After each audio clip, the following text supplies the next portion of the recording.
થાય તમને સવાલ કે આટલો બધો આત્મવિશ્વાસ કેવી રીતે? કારણ કે બનાસકાંઠા, આણંદ, વલસાડ બેઠક એવી છે, ભરૂચ બેઠક એવી છે જ્યાં કોંગ્રેસના જે ઉમેદવારો છે પક્ષ કરતા વધારે એ ઉમેદવારો ઝંઝાવાતી પ્રચાર કરતા જોવા મળતા હતા, તો આટલો બધો કોન્ફિડન્સ કેવી રીતે? બેન, અમે ઘણી બધી ચૂંટણીઓ નજીકથી જોઈ છે, પાર્થિવરાજભાઈએ જોઈ છે, અમારા વડીલ મિત્રએ જોઈ છે. આ જે ચૂંટણી છે એ રાષ્ટ્રના નેતૃત્વની છે, રાષ્ટ્રની સુરક્ષાની છે અને દેશના પ્રધાનમંત્રી ચૂંટવાની ચૂંટણી છે.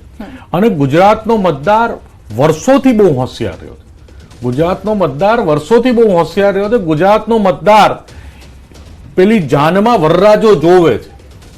વરરાજા વગરની જાનમાં નાચવા વાળો ગુજરાતનો મતદાર નથી. કયા વરરાજામાં હીર છે ને કોણ રાષ્ટ્રનું શું કરી શકે ગુજરાતનો મતદાર બહુ સારી રીતે જાણે છે.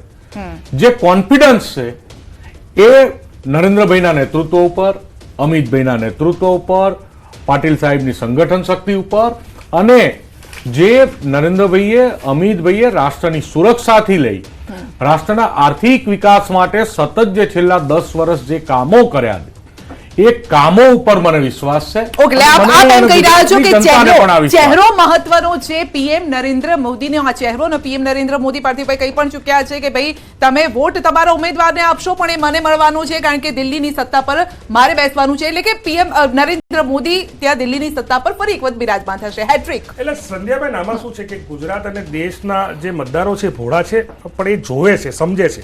એ જોવે છે કે ચાઇનાનું દબાણ જે લદ્દાખમાં આવ્યું અને સોનમ વાંગચુકે ઉપવાસ કરવા પડ્યા, એ એમને ખબર છે કે દેશની સુરક્ષાના મુદ્દે આપણા પ્રધાનમંત્રી ચૂપ બેઠા છે મોદી સાહેબ. એ જોવે છે. એ જોવે છે કે આજે 20% લોકો દેશના 46 રૂપિયા પ્રતિ દિવસ ઉપર ગુજરાત ચલાવવું પડે છે. 80 કરોડ લોકોને મજબૂરીમાં બીપીએલ નીચે હેઠળ છે એટલે મજબૂરીમાં મફત રાશન લેવું પડે છે. એ જાણે છે દેશના લોકો.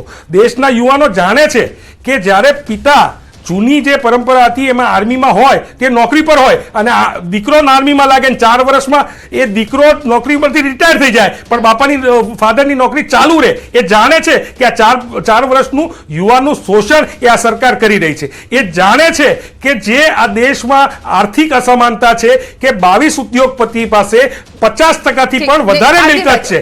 એ જાણે છે કે નવી એ પેઢી છે જેને કોંગ્રેસનું શાસન નથી જોયું. એ પેઢી પણ છે જે મતદાન આપી રહી છે, મતદાન કરી રહી છે. તો એ લોકો શું વિચારીને મતદાન કરી રહ્યા છે? કારણ કે એ લોકો તો હાઈટેક યુગમાં છે ને, અત્યારે ડિજિટલ યુગમાં છે. ડિજિટલ યુગમાં છે એટલે કે સ્કેન કરો ને અમારો બારકોડ એટલે અમારું વિઝન ડોક્યુમેન્ટ હાથમાં આવે. વિઝન ડોક્યુમેન્ટ એ કહે છે કે અમે કેન્દ્ર સરકારમાં યુવાનોને 30 લાખ રોજગારી આપીશું. ભારતીય રાષ્ટ્રીય કોંગ્રેસનું વિઝન ડોક્યુમેન્ટ એ કહે છે કે જે ગરીબ બિલો પોવર્ટી લાઇનની નીચેના પરિવારો છે એમની મહિલાને સરકારમાં આવશું તો વર્ષે 1 લાખ રૂપિયા આપીશું. જેથી ત્યાં સુધી આપીશું ત્યાં સુધી કે જ્યારે એ મહિલા અને એનું પરિવાર ગરીબી રેખાથી બહાર ના આવે. અમે કહીએ છીએ કે યુવાન ડિપ્લોમા કે ડિગ્રી કરે એટલે પહેલી નોકરી પાકી 1 લાખ રૂપિયાની. એ અમે કહીએ છીએ. આ અમારું વિઝન ડોક્યુમેન્ટ છે. ઓકે, ઠીક.